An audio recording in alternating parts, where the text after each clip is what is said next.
always love jamming out to that song. I It's do rad. a little dance. Right? Yeah, it's so cheerful. Like it makes me feel really excited.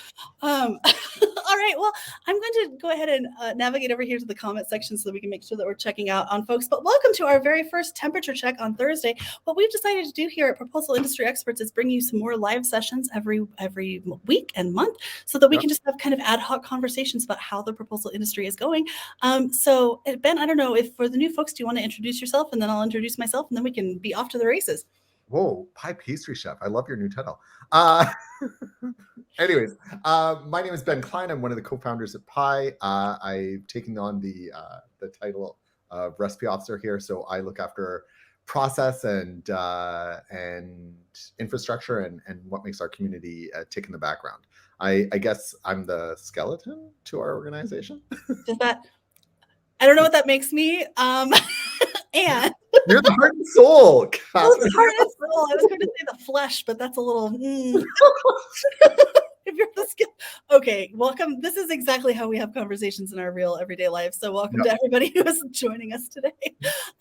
So my name is Catherine Bennett. I am a proposal industry expert. I have been doing proposals for about 16 years in the RFP and technical communication space. And Ben and I are so excited to just continue to bring you this high value content so that you can learn more about how to do your job really well as a proposal manager and honestly have a little bit more fun, right? Yeah. Fair enough. Because why suffer? Why suffer? So these temperature checks are designed to just show what we've all been thinking about over the last couple days in the proposal industry space.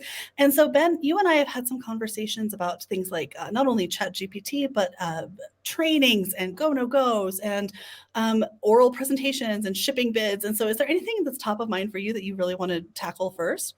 Oh, so much. All right, let's go.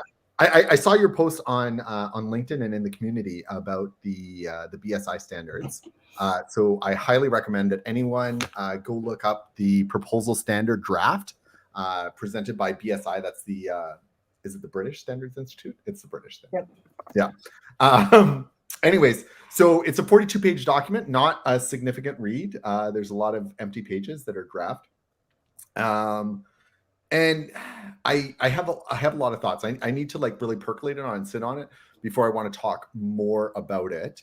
But they have opened it up to public comment for the next 30 days. And I think that there's some value in going there and talking about it. Like right off the top, I was never 100% behind the argument that the proposal industry needs standards necessarily because of the nature of the differences of clients and stuff like that. At the same time, I'm one of those believers that like, hey, more process tends to make you a little bit more efficient and a little bit better. And there are a lot, like cherry picking through the document, there are a lot of like good items that honestly, if they were put into like most proposal shops, they would probably improve your efficiency.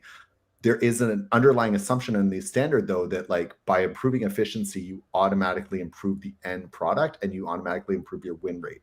And that is suspect.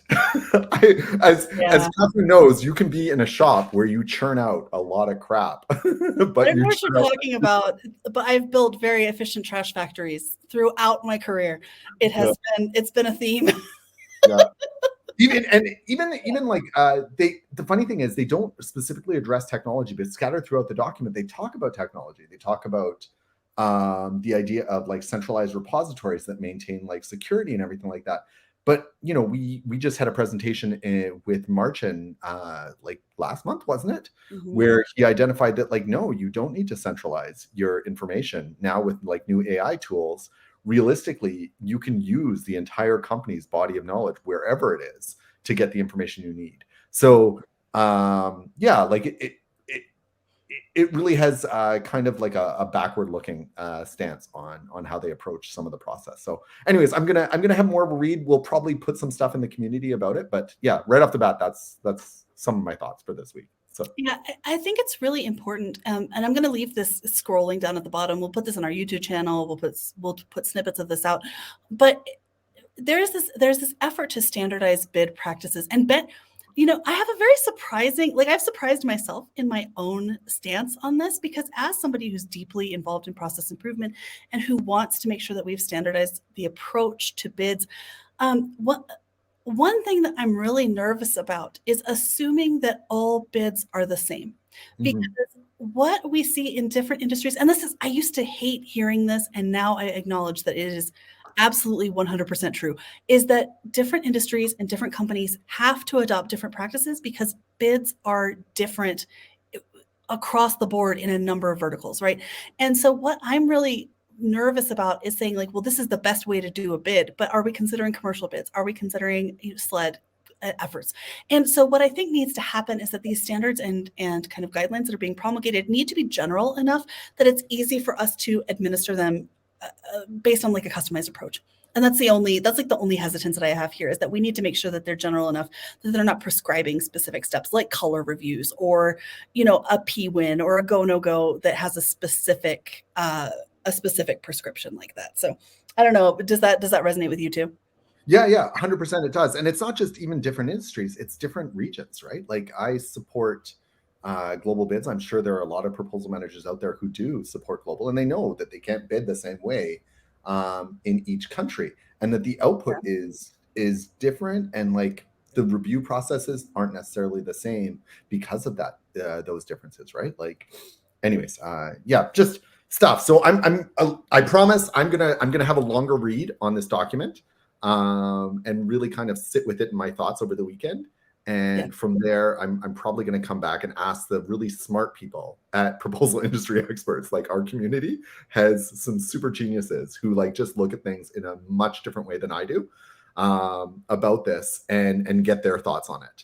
Yeah. Because yeah, this is something that needs to be discussed with the industry and not just with. I think didn't you say that like the people who drafted it, it's basically 4 people in a steering committee of 12, right? So Yeah, it's a 4-person company. Again, and I mean, there's differing opinions about this. They did put a lot of hard work into this, yeah, 37-page document. Like they put a lot of hard work into it.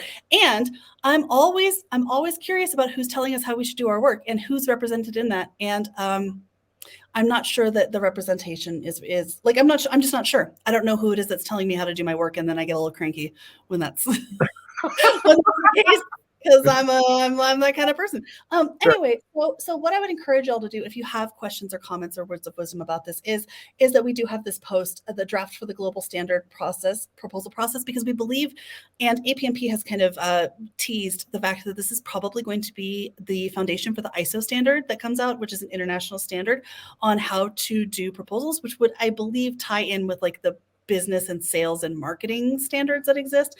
If you want to weigh in on this, all you need to do is come to this website, and you will have to register to be able to give your comments. But we encourage you to do so because you're part of this industry. We're all part of this industry, right? Like your voice needs to be heard. Public comment ends on the 24th of April. So this Yeah. is super time sensitive. Do not delay. Get in there, do your reading. Don't trust us to tell you what it says. We need Yeah, you yeah. to see it for yourself, because you might have different perspectives. So yeah, And, that's yeah, a little bit about that. definitely welcome the other perspectives. And then yeah, so that's the first one off the top of my mind. I don't know if you have something that you want to go to right away, but I have a personal experience over a bid this weekend that caused me a lot of thoughts. Let's go there. Let's go there, and then we're going to look at one post from the community. Yeah, absolutely. So this weekend, like many proposal managers probably have, I had a bid that went bad on the Friday. It was due for submission on by Sunday night. So we had hoped, because we're in North America, to submit um, on the Friday, but by Friday, some documentation wasn't available, and there was a lot of complexity to the bid itself. It was for an EU organization, and so there's a lot of regulation that had to go behind that. There was a lot of documentation in a legal sense that had to go around that. And what I realized is that over the weekend, I had like some not near misses, but I had some moments where I was like, I could have gotten sick there, or oh, I could have like prevented myself from getting home in a timely manner there. And I was like, what is my succession plan inside my organization if I stepped off? And like I put in my usual processes. I operate in a shared project area in a document repository. where people can see where the bid is currently at. There is a proposal manager who is on alert if like the bid isn't submitted by a certain time, but like that's it. That's all I've got. And so I was like, and I was just thinking, like, I haven't really thought through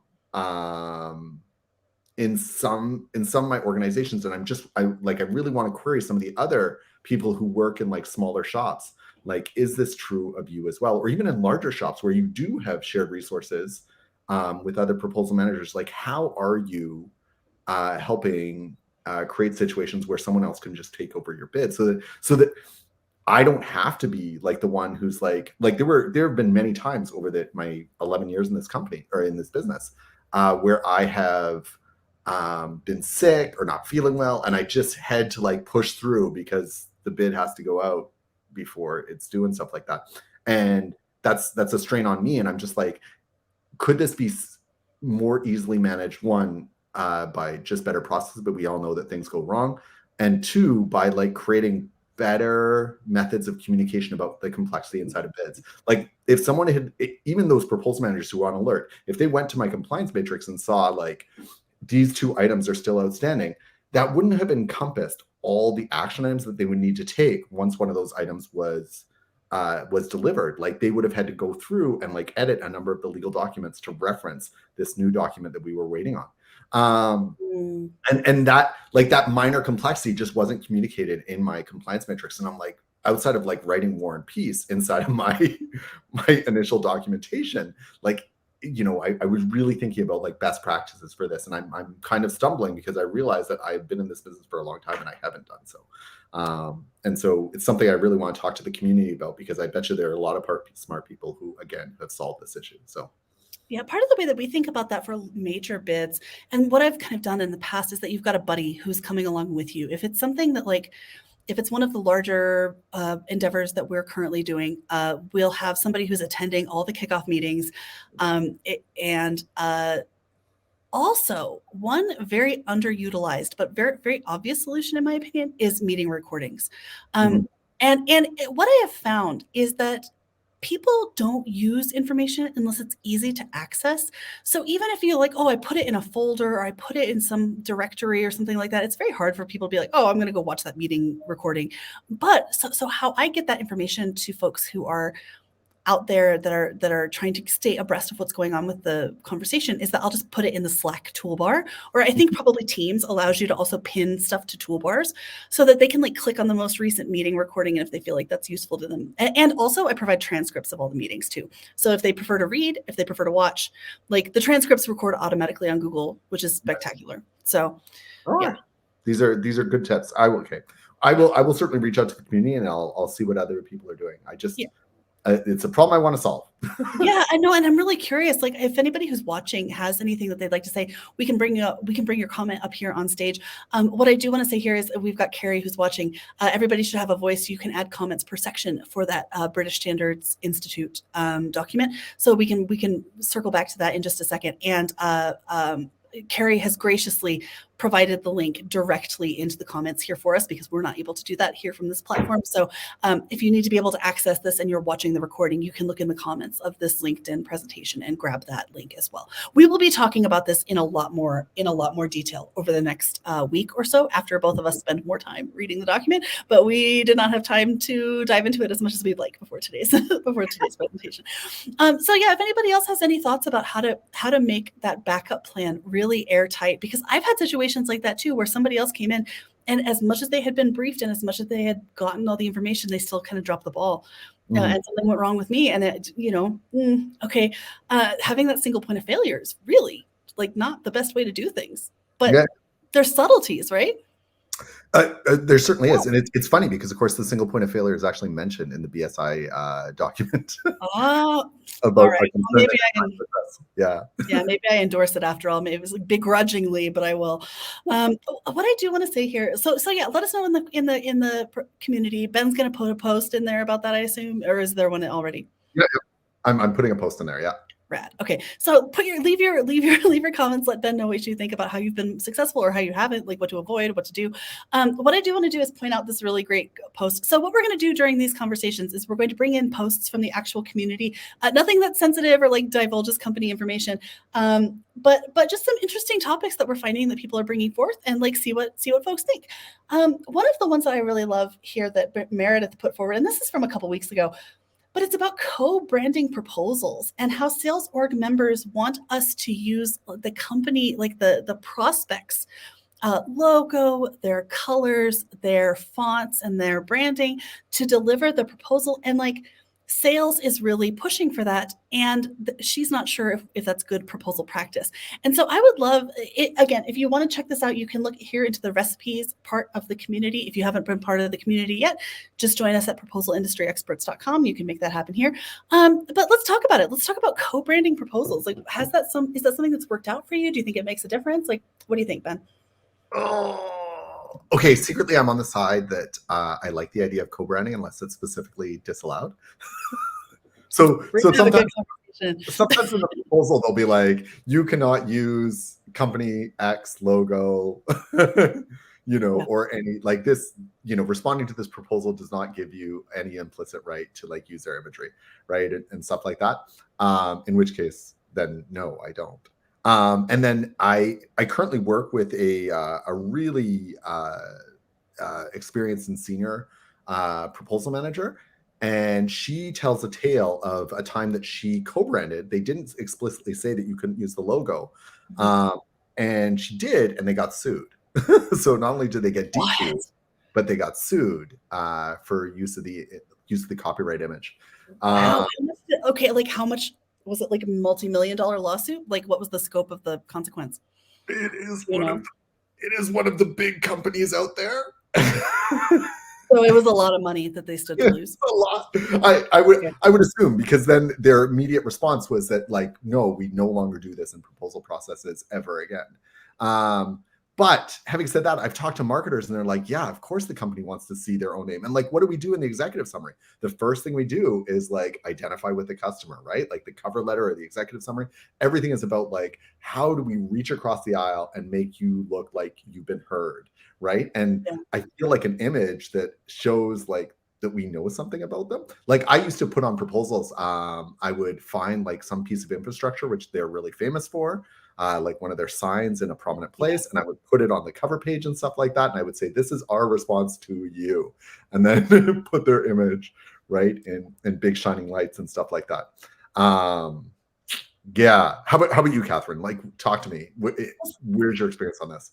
Yeah. So let's talk to Carrie. Like, let's point at Carrie's comment real quick. Yep. A lot of the times you can't use government logos. Yeah, that's 100% true. So if you're in the federal space, it's unlikely that this is going to even enter onto your radar because it's a bad choice to use government branding, right? Like, so let's acknowledge that this is definitely domain specific and something that like some people may never even imagine as a possibility because it's not important, right? For me, my opinion, so I worked at a company where we would redo the entire color scheme of every proposal to match the customers. Yeah. So like we would find I would go onto the Walmart website, for example, I would find the Walmart official colors and I would brand the proposal thusly, right? Wow. In my opinion, the whole thing. In my opinion, what that did was it took away, like it made it seem like it was Walmart that was doing some work. It took away from like us as a company proposing to Walmart, and it made it seem like it was a document that was created by Walmart, not one that was created for Walmart. And that's just one example, like that, just because the Walmart blue is very easy to remember, right? But like when we think about this, I think it's important that we not abandon our own brand, because that's what it's designed to do. It's designed to showcase who we are as a company, and as much as this is about the customer, it's about us telling you what we're going to do for you. So I think that there's something to be said for like putting maybe a logo on the front page saying like, this is who it's for, and we're sure it's for you, and like orienting yourself to the customer in that way. But do I think you should rebrand your entire proposal in the customer's colors? Absolutely not. I think that is tacky. I think it's tacky. It does. It doesn't, well, because it doesn't look good because you've come up with your own color scheme for all this stuff. So plus it wastes time. Like, am I going to go in and redo all my graphics? I really love what you just said about like putting an example of the customer's best work in the proposal of like, this is an infrastructure project that you've done in the past. Like we want to celebrate this. We want to also be a part of projects that are, or things that maybe you've worked together. Absolutely. Absolutely do that. But don't rebrand your entire color scheme to that's just an additional warning, by the way, if you are searching for imagery that you need to use in a proposal, if you do decide to go this route, please remember to use Creative Commons or a similar tool, non-licensed work on Google Image Search or something like that, and try to get an image one that's like super high resolution so it doesn't look bad. Like there's nothing worse than putting something that they own the copyright to, and that's a bad look. Putting something of theirs that looks really shabby because the image you got was bad. So well, let me show you actually what I've done in the past is so if and it's surprising to me that people don't always know about Wikimedia Commons, but what you can actually do here is look for like like Canadian infrastructure projects, right? And if you wanted, you would search just like you would through Google, but you can actually get some really strong high-res images. And, a lot of these will come. So everything on Wikimedia Commons is actually available and in the public domain. So you don't have to worry about like stepping on somebody's toes. These are all available for commercial or like whatever kind of use that you want. Like double check the licenses on here just to make sure, because that's good practice. But even some of these like old historic photos can add charm and like just like tell a really good story if you use them correctly. So I am all about using Wikimedia Commons. It's great. Okay, there you go. One other comment that we've got here: we customize the template for each proposal. When you use styles, it's not time consuming to brand in color. Okay, so you customize the template for each proposal. I'm sorry that I called it tacky. It's just my opinion. I don't think you're right or wrong. Like I think, but when you're talking about styles, yeah, if you can make it easy, then it doesn't waste as much time. So again, decide on this based on your company. It depends entirely on the industry that you're in. I think in healthcare, it's far more accepted. I think in construction, if you did a full proposal in somebody else's colors, they probably look at you a little funny. And certainly in tech, it's not something that I've seen as a common practice. So yeah, that's my opinion on it.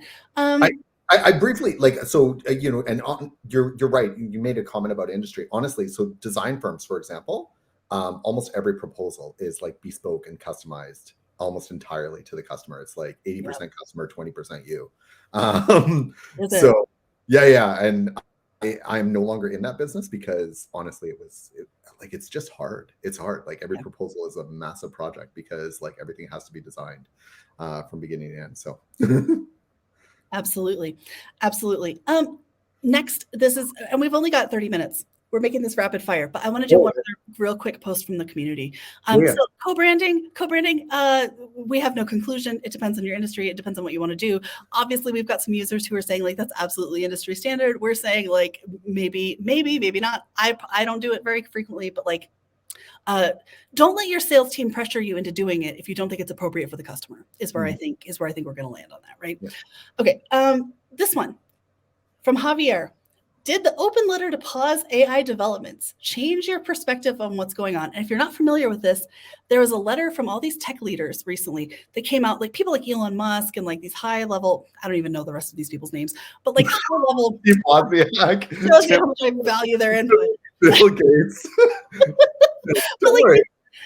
But like big, powerful folks. Okay, so Mark Cuban, the billionaires who have already like achieved. All these people, like these, Steve Wozniak, these other folks, who are saying that AI needs to stop immediately. There's a lot of subtext about why they may want people to stop using AI. Like there's a lot of conspiracy theories or whatever kind of behind this. But do you think that it makes sense for us to stop AI conversations? We talked a little bit about this in our recent panel that Unica put on, who I believe is here today. So thank you for all that work, Unica.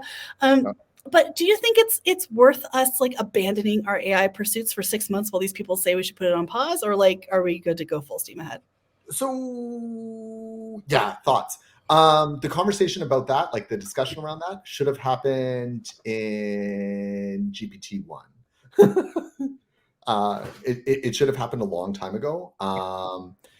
Like what we see is OpenAI rushed to market. They were nimble. They didn't have a reputation to be concerned about, and they put it out in the market. And then every other company like had to jump on board because suddenly it was like, wow, this is radically different and radically changing. So I posted against Javier's comment, like I can agree with the sentiment that we as a species are not very mature in our use of technology, and our use of governing bodies does not regulate technology well, and that we are always slow to do so, and that there are consequences to us using technology poorly.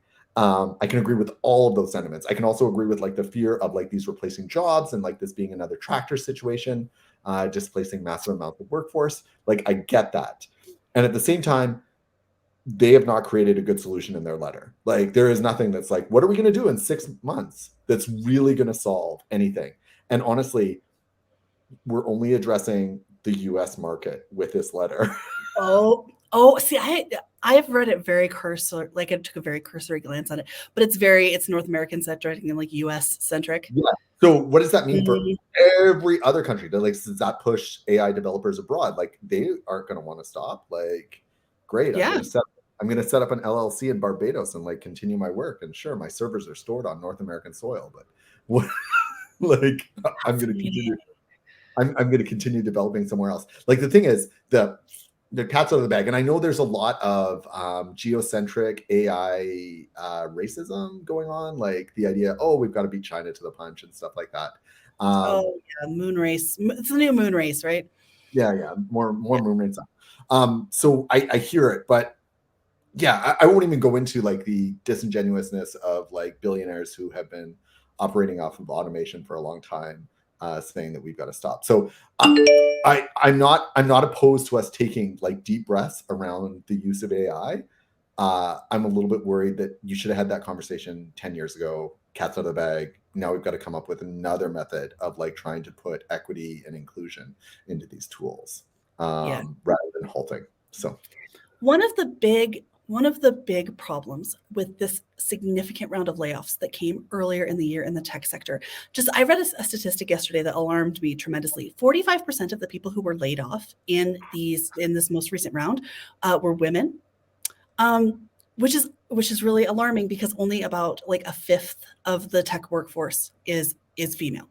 So we lost, like, not only did we lose the representation that we have gained back, like non-men have gained in the tech sector in the last 10 years, we've actually now created a deficit, and that statistic also pertains to communities of color. It pertains to people in the LGBTQ sphere, right? So like the TLDR, the tech impact or the tech layoffs impacted marginalized groups really significantly. When we have tech tools like AI, and we have a tech ecosystem that is focused exclusively around a certain type of person in that development seat, then we are going to naturally end up with biases in the products that are created. And that not only deals with AI, but it also could be things as benign as like procurement portals, or like you and I have talked about the fact that like there are actual tools and the only people who have been in the room for developing these tools like look a certain way, right? You've got to have women, you've got to have communities of color, you've got to have people in the queer space, you've got to have disabled folks, right? Like it has to happen. And I think that as we look at how this is evolving right now, the impetus for pausing it would only be to say, how do we get more voices involved? But to your point, like they haven't come up with a plan. So, so am I concerned about the fact that like tech in our space is very homogenous? And even the tools that we're looking at using for RFPs moving forward kind of are focused around a certain user group. I think that's something that we all have to be accountable for, observing and making sure that we're engaging. And that's why, organizations like ours do audits of all of our supply chain to make sure we're using diverse suppliers and making sure that we have voices. But to your point, like, I think that's actually a very real danger. It could lead to societal consequences that I don't think we fully understand yet. So 100% we don't. We already see that like social media was interestingly more beneficial and more damaging than we thought it was. So I can only imagine what a massive LLM like ChatGPT 4 or maybe ChatGPT 10 sometime in the future will be to us, the impact to us. To talk to your point about the layoffs, I would love anyone go to Slate Money and look up the podcast that was published, I think in April, might have been April 1st, with Felix Salmon, and it's called The Dopamine Hit, or The Layoff Dopamine Hit. And the idea behind it is some academic research around the idea that like all these tech companies laying off people, well, it gives you an initial like, yay, I'm being responsible, and to my shareholders and stuff like that. It actually hurts productivity of the company in the long run. And in fact, like companies could save money just by controlling meetings better, for example. And you know what? That's a really good preview to what we're going to talk about next week, which is how do you hold an effective meeting? Yes. That's a big topic that we've been thinking about for a lot of time, a long time. And I think that we have some really good ideas. And hopefully in the community, if you have an idea that you want to put in there about how do we have really effective meetings, we're happy to have that conversation. We are at the end of our time here. This is our very first Pi temperature check. Thank you so much to everybody who has joined us. Please, if you have not already joined us at proposalindustryexperts.com, check us out, join the community, get in there and see how everybody else is doing their work, because we've got information about processes, people, technology, and we have an amazing slate of new speakers coming up here in just a couple of weeks, where we're going to talk about topics like how do you get a team through a merger and acquisition. There's a person that I know who averages at her company 11 mergers and acquisitions every year into their organization. Yes. And this person was going to describe to you how to scale your team through some of the most challenging business environments. So we've got amazing content that's coming up this month, and we can't wait to share it for you. Again, on behalf of Pi, it's been really great to check in with everybody, and enjoy the rest of your Thursday. We will see you on YouTube, on LinkedIn, on wherever you get your internet information about proposals. We are probably there. So don't be shy, and we will see you around the bend. Thank you so much, friends. Thanks, everyone.